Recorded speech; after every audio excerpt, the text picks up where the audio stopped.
Today we're going to go over the skill AA.5 where we need to identify and correct errors in plural and possessive noun use. So if you look at this tree map that's presented on the screen, you'll see that in order to complete this activity, we first need to be able to identify what singular, plural, singular possessive, and plural possessive nouns are.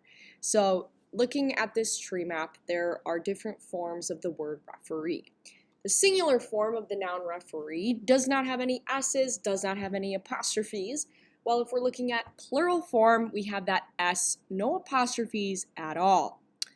Our singular possessive, meaning that something belongs to the referee. For example, the referee's basketball, the referee's game, the referee's schedule.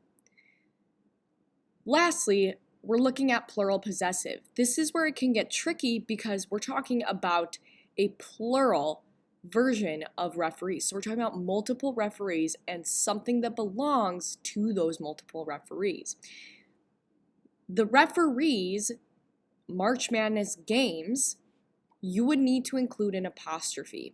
My biggest tip when completing this activity for IXL is to look out for those apostrophes. Is something really belonging to the subject in the sentence? Let's get started and do a couple examples together. Guatemala's major exports are mainly agricultural and include coffee, bananas, sugar, and spices. So Guatemala's is a country. We're talking about the major exports that belongs to that country. So to complete this activity, you'll need to click on the word that you need to correct and you'll retype it correctly. So since we have a belonging in Guatemala, there's only one of them. It's only one country.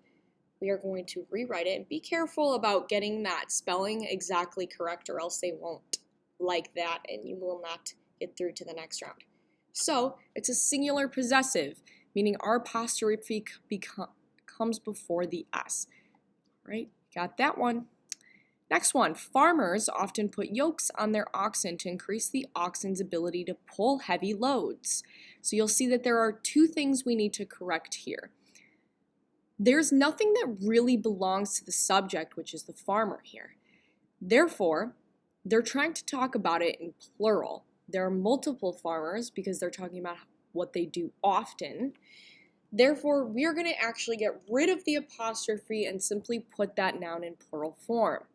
Farmers often put yokes on their oxen to increase the oxen's ability. So this is actually correct. My bad if I said otherwise before, but oxen's ability to pull heavy loads because that ability belongs to the oxen. Okay. And last one, and you'll know that how many you need to fix based on the direction. So here we have to fix 2. In 1957, Jonas Salk introduced a vaccine for polio.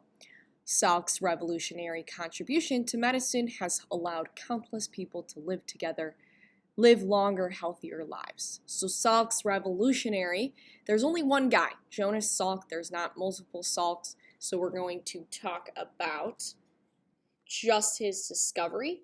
If there was brothers or he discovered the vaccine with his entire family, this might change, but we're going to leave it as just the single possessive form. The next one you'll notice is healthier lives. You'll see an apostrophe here. This is simply talking about the plural form of lives, and it doesn't belong to anyone. It is implied that those lives belong to people, okay? All right, hopefully this helped you out, and remember to read those directions, and remember that there are 4 different forms a noun can be, so consider whether it is plural or singular to decide where the apostrophe belongs, if it becomes possessive.